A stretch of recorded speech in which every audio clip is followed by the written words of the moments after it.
Oh, cette ambiance de folie, mais c'est quoi ce match? On est où? Bah là tu vois, on est au Kingdom, un playground très connu de Harlem.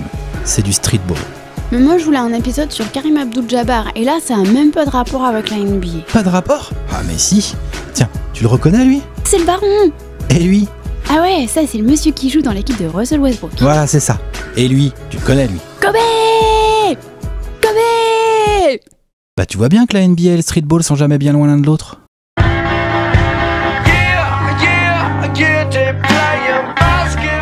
Depuis qu'il existe, le basket est un sport qui est pratiqué en salle, sur du parquet moelleux, mais aussi partout où un panier peut être planté. À l'arrière d'une maison, dans un jardin, dans une chambre d'enfant, une cour de prison, une piscine, un pick-up qui roule, ou tout autre endroit insolite. Et bien évidemment, dans la rue, sur le bitume. Et oui, il suffit de très peu de choses pour jouer au basket.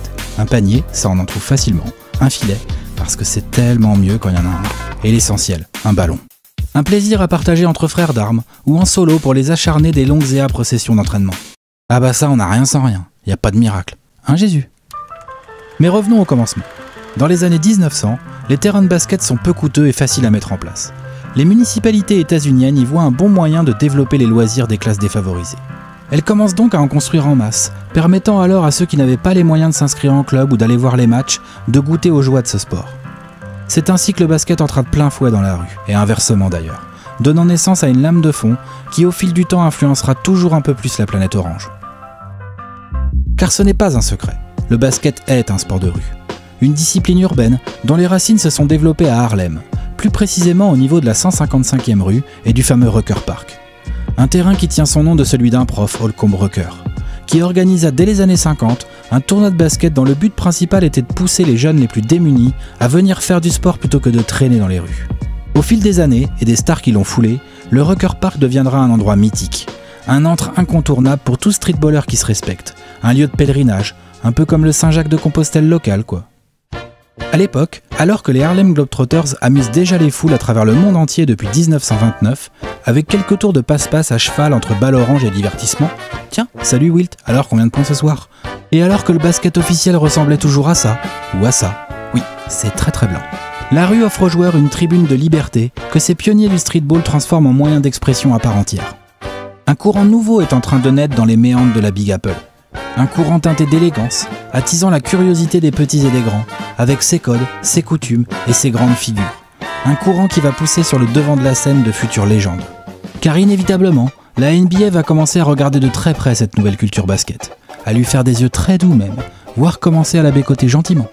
Ah, c'est beau l'amour. Oui, mais c'est plus compliqué que ça en a l'air.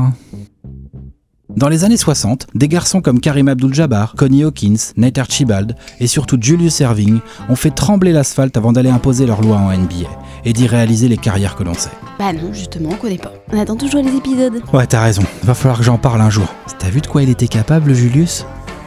Toujours est-il que c'est bien ici, à New York, sur le bitume coloré de Rucker et d'autres playgrounds aux alentours, comme celui d'Amsterdam Avenue, que d'immenses joueurs se sont fait un nom. Ah oui, parce que dans la rue, on ne s'autoproclame pas The Chosen One ou Swaggy P impunément. Non, non, non, c'est le public qui vous donne un surnom. Bon, il y a toujours quelques exceptions. Hein, mon Julius? They would call him different names, Little Hawk. He went over to the announcer and said, I'm not the Little Hawk. That's Connie Hawk. So then they call him the Claw. Oh man, the Claw's got the ball going. I was like, I'm thinking, I wonder who he's talking about. He's calling me the Claw. I didn't want to be the Claw. They would call him all sorts of names. Oh, what a rebound by Black Moses. Black Moses, what are you talking about? He said, if you want to call me anything, call me the doctor. So you know, they said, well, the doctor is operating tonight. Dr. J, Dr. J. Ah, j'ai l'impression que ça a plutôt bien pris. Tiens, en parlant de surnoms, le roi du Skyhook et Dr. Julius ont eu le privilège de jouer avec celui qui est encore considéré aujourd'hui comme le GOAT, Monsieur Earl Manigault. Ouais, greatest of all time, rien que ça, tranquille. Ce petit bonhomme d'1m85 a fait parler de lui pendant des années et n'a cessé d'impressionner avec son fameux double dunk et sa détente phénoménale. La légende raconte même qu'il pouvait aller chercher une pièce de monnaie sur le haut de la planche. Allez Gérald, on peut rentrer chez soi, là, ça m'a fait plaisir. Et oui, si Michael Jordan n'a jamais été officiellement surnommé The GOAT, c'est tout simplement parce que c'était déjà pris. Pourtant, la Grande Ligue ne goûtera pas au plaisir de voir Manigault sur ses parquets, car il était éperdument amoureux de l'héroïne, cette dame blanche dont il n'a jamais su refuser les avances. Mais pour le grand Karim, s'il n'y avait qu'un nom à retenir... Well, if I was limited to just one, jeez, that would have to be the GOAT. Ils sont quelques autres d'ailleurs à avoir préféré rester peinards dans leur quartier et ne pas répondre aux appels de la NBA. Des gars comme Joe the Destroyer Hammond, qui est ici en train d'enfiler les perles, ou Pee Wee Kirkland notamment. Deux gars qui ont écumé les playgrounds new-yorkais à la même période, mais qui n'ont pas désiré faire le grand saut chez les pros. Et si un Kirkland assagi milite aujourd'hui de manière active afin de sensibiliser les âmes les plus fragiles pour leur éviter un destin à la Manigo, les raisons de sa non-venue en NBA sont un peu moins louables. Comme celle de son pote Hammond d'ailleurs. Bon, c'est bon Joe, tu peux arrêter, on a vu que tu savais shooter. Quelques décennies plus tard, ils ont été imités par deux autres légendes controversées des playgrounds new-yorkais et californiens, Ed Booger Smith et Demetrius Mitchell, dit Hook. Tous deux avaient du talent plein les mains, mais à leur tour, ils n'ont pas percé au plus haut niveau au cours des années 90. Et si Booger a opté pour une vie de hustler émérite dans son quartier plutôt que de poursuivre son cursus universitaire, Hook, quant à lui, a préféré passer par la caserne à feu, crack et prison, détruisant ainsi toute possibilité pour lui de devenir un joueur professionnel. Pourtant, une chose restera éternelle chez Mitchell, malgré le gâchis qu'il représente. Cette admiration inébranlable que lui vouent Gary Payton et Jason Kidd. He was like the playground legend because he was 5'9", had incredible hops. He was better than Jason, he was better than Antonio, he was better than everybody. Ah bah ça, dans la cour de prison, en 3 contre 3, il devait faire du bien l'ami Demetrius. Bien qu'ils peuvent toujours nourrir d'immenses regrets, faute de ne jamais avoir osé se frotter à la rigueur du monde professionnel, ces gars-là n'avaient rien à prouver en NBA finalement. Leur légende s'est écrite à même les playgrounds, à l'encre de leur sueur, et des cris de liesse ininterrompus de spectateurs subjugués. Ah, c'est beau ce que tu dis quand même. Ah bah moi tu sais le basket, ça me transporte. Enfin bref, ce que je veux dire c'est que si le basket de rue existe depuis la nuit des temps, il n'a pas toujours eu l'importance qu'il mérite dans le monde de la balle orange. Et quand la renommée de la NBA a littéralement explosé en 92, grâce à l'impact médiatique fabuleux de la Dream Team, Magic Johnson et Michael Jordan notamment sont devenus des icônes, des stars planétaires qui ont influencé des générations entières de joueurs. Dans le même temps, le streetball a également profité de toutes ces retombées bénéfiques pour bientôt connaître son âge d'or. En France par exemple, les tournois de rue se multiplient et sont sponsorisés par les plus grandes marques. Le streetball devient un marché de plus en plus porteur. Des compétitions appelées Adidas Streetball ou Reebok Blacktop pullulent partout dans l'Hexagone et en Europe. On joue en 3 contre 3, on défend en individuel. Ah, ça nous fait tout drôle à nous autres Européens, ça. Oui, c'est bien la rue qui est en train de pousser le basketball sur le devant de la scène et dans le cœur de tous les ados. Car nos médias sont un poil à la bourre. Ils n'ont pas encore saisi l'aspect spectaculaire et tellement télégénique de ce sport qui est le plus beau de tous. On va pas se mentir. Regarder et suivre la NBA en France n'est pas aussi aisé qu'aujourd'hui. Limite un enfer. Il fallait prendre rendez-vous avec la Grande Ligue. Et à partir du milieu des années 90, le streetball va enfin faire son entrée fracassante dans le monde professionnel. Il y a tout d'abord la Draft 96. Cette cuvée est l'une des meilleures de l'histoire, c'est indéniable, mais elle est surtout tellement labellisée basket de rue. Allen The Answer Iverson en numéro 1, Stephen Marbury, surnommé Starbury, en numéro 4, Ray Allen Shuttlesworth en numéro 5, Kobe Bryant en numéro 13, Steve Nash en 15, Jermaine O'Neal en 17. Si ça, c'est pas une draft qui respire le goudron et l'insolence. Les gars de cette draft 96 et bien d'autres ensuite, dont certains sont tout simplement devenus des légendes du basket, ont importé, voire imposé, des principes de jeu assez révolutionnaires finalement par rapport à ce qui se faisait avant eux. Des joueurs comme Allen Iverson ou Kobe Bryant ont considérablement modifié la façon d'attaquer en NBA. Ils ont amené une énorme dose d'isolation et ils ont été les premiers à le faire autant. C'est bien simple, aujourd'hui dans les grands moments d'un match, comme les dernières minutes d'un quart-temps par exemple, on voit très souvent le meilleur joueur, ou celui qui pense l'être, prendre la balle et demander à tout le monde de s'écarter pour jouer son défenseur en 1 contre 1. Bien évidemment, tout cela n'est pas le fruit du hasard, et ça a mis un peu de temps avant de véritablement rentrer dans les mœurs. Mais au bout du compte, les principes venus du streetball sont désormais incontournables au plus haut niveau du basket, comme l'avait si bien senti venir notre Tony National. Là, tu vois, il peut pas trop faire ça en club, tu vois, parce qu'en club, tu sais, il y a trop d'enjeux, tu vois, il y a de l'argent en jeu, il y a la pression et tout ça. Et donc c'est pour ça qu'il y a des joueurs qui préfèrent jouer en playground. Mais maintenant, avec les clubs qui s'ouvrent un peu et qui donnent un peu plus de liberté, en essayant de relier les deux, je pense que c'est possible maintenant de faire un peu les deux baskets. Et ouais, aujourd'hui ça dribble entre les jambes ou dans le dos en plein match, ça cherche le crossover bien humiliant. Le show NBA passe aussi par ce type de move dorénavant.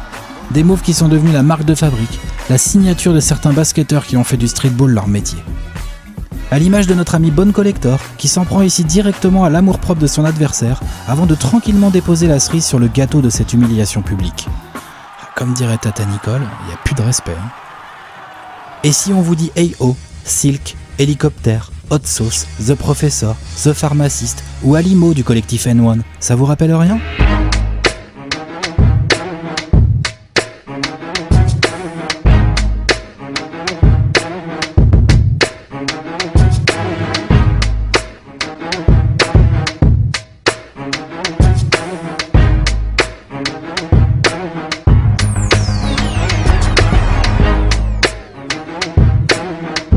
Profitant du boom planétaire de YouTube, le phénomène N1, plus connu sous la dénomination N1 Mixtape, débarque tel un ouragan dans le quotidien des ballers du monde entier aux prémices des années 2000. Déclinaison moderne de l'héritage copieusement sous-estimé des Harlem Globetrotters, ce véritable théâtre basketballistique à ciel ouvert fut marqué à sa naissance par le saut d'un créateur au talent inégalé, Rafer Alston, ou plutôt Skip to My Lou, qui transportait le public par la magie de ses dribbles chaloupés et ses mises en scène délirantes. Exposant une attitude décomplexée aux yeux des plus jeunes, mais également des anciens qui saluent alors leur impétuosité, le phénomène s'implante véritablement grâce à ses meilleures performances, qui mixtape après mixtape, ville après ville, ont parcouru les 5 continents afin de faire admirer leur handle de grands malades, de faire rugir toute une foule au rythme de mouvements et de gestes hors du commun. Le streetball est donc en train de faire sensation en société. Les modèles de la nouvelle génération ne sont plus seulement les stars NBA, mais aussi celles des mixtapes. D'ailleurs, N1 n'est pas simplement un cirque de la balle orange. C'est au départ un équipementier qui a su s'infiltrer progressivement en NBA, notamment avec Latrell Sprewell, Stephon Marbury, Jason Williams, Monta Ellis et sans oublier Monsieur Vince Carter, qui a rendu inoubliable le concours de Dunk 2000 avec les célèbres Tai Chi au pied. En définitive, ces 10 mixtapes retraçant les exploits de ces troubadours du basket ont permis de vulgariser à vitesse grand V les tournois semi-professionnels qui se déroulaient et se déroulent encore à l'incontournable Rucker Park. Là tu vois, on est en 2002, et c'est un Kobe fraîchement auréolé de son 3e titre de champion obtenu dans le sillage du Gros Shaq qui se pointe, tout sauf incognito dans la grosse pomme, sur l'Illus Playground d'Harlem en plein après-midi. Ah le Kobe quoi. On peut pas lui enlever qu'il a le sens du spectacle. Fidèle à lui-même, celui que tout le monde va baptiser Lord of the Rings, va en profiter pour assurer le show devant une cohorte de fans tous acquis à sa cause. Dis-moi mon filou, c'est pas dans le playbook ça il me semble. Tel un rappeur haranguant son public déchaîné, Kobe nous rappelle que le streetball ne se résume pas à quelques crossovers et 2 ou 3 dribbles créatifs, mais qu'il est bel et bien un rouage de l'entertainment populaire, un spectacle complet aux disciplines nombreuses et rythmé par les vibrations du hip-hop. Encore une fois, tout nous ramène vers Harlem, vers New York, et l'idée que c'est bel et bien la Mecque du basket, le temple sacré pour tout streetballer qui rêve de reconnaissance, de forger sa propre légende. Comme en ce mois d'août 2003, où semblables à des mécènes, Jay-Z et Fat Joe n'hésitent pas à mettre leur street crédibilité en jeu pour organiser ce qui aurait dû être le match du siècle entre 2 équipes monstrueuses montées de toutes pièces et financées par ces cadors de l'industrie musicale. Alors là, ça sent la rue. Ça parle de tous les côtés, les plus grandes stars du moment sont annoncées, 15 000 personnes sont au rendez-vous, même le Gros Shaq a pris l'avion pour venir.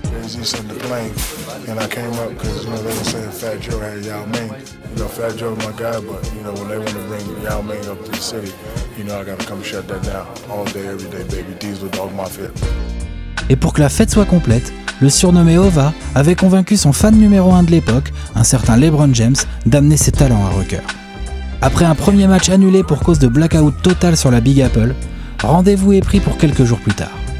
Et Fat Joe, le fils caché de Big Punisher, sera bien là pour en découdre. Mais il aura beau ruminer pendant 2 heures, aucun adversaire ne se présentera. Faut dire qu'il avait sûrement mieux à faire, Mr. Z. Bah ouais, il avait piscine, avec Beyoncé dedans. Ah bah tout de suite ça fait réfléchir. De l'autre côté de l'Atlantique, dans notre beau pays, une grosse fête du basket de rue n'a cessé de prendre de l'ampleur. Le fameux Quai 54 qui chaque année se tient à Paris au début de l'été. Lors de ce tournoi, les meilleurs amateurs des 4 coins du globe viennent se frotter à des équipes de pros, sans pudeur et avec la rage au ventre. Le défi physique y est très relevé, les contacts rugueux et l'ambiance électrique.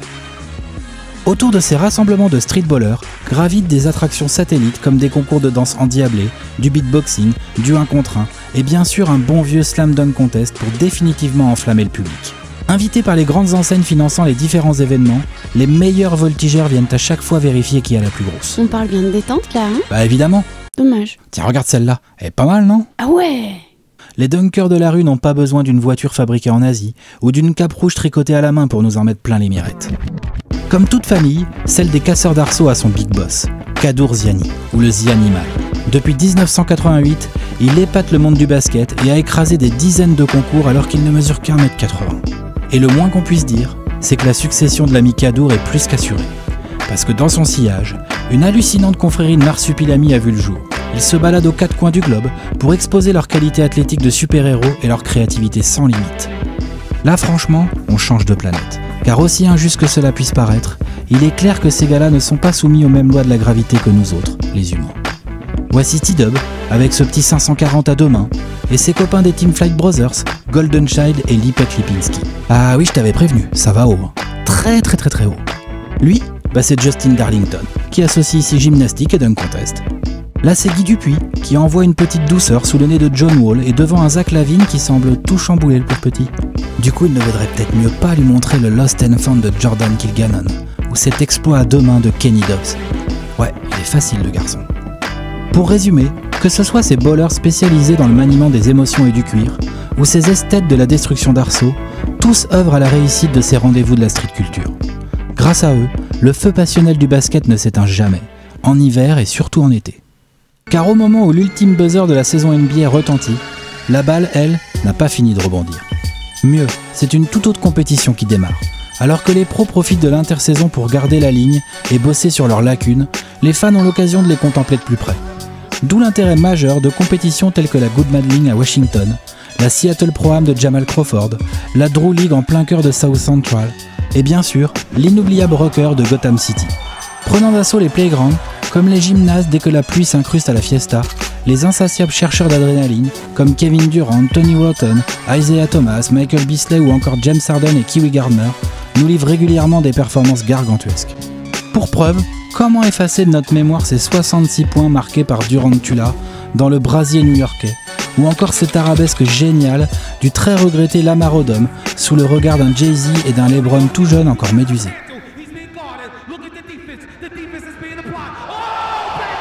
Et quand en 2011, un lockout prive les joueurs et leurs fans d'une reprise normale de la Grande Ligue vers fin octobre, c'est la rue qui reprend immédiatement ses droits. Car pendant que le syndicat de joueurs millionnaires est à la table des négos avec une poignée de milliardaires propriétaires de franchises, le streetball règne en maître sur le monde du basket. Sous le slogan « Basketball never stops », la balle orange continue de vivre intensément, même en cette période de disette NBA.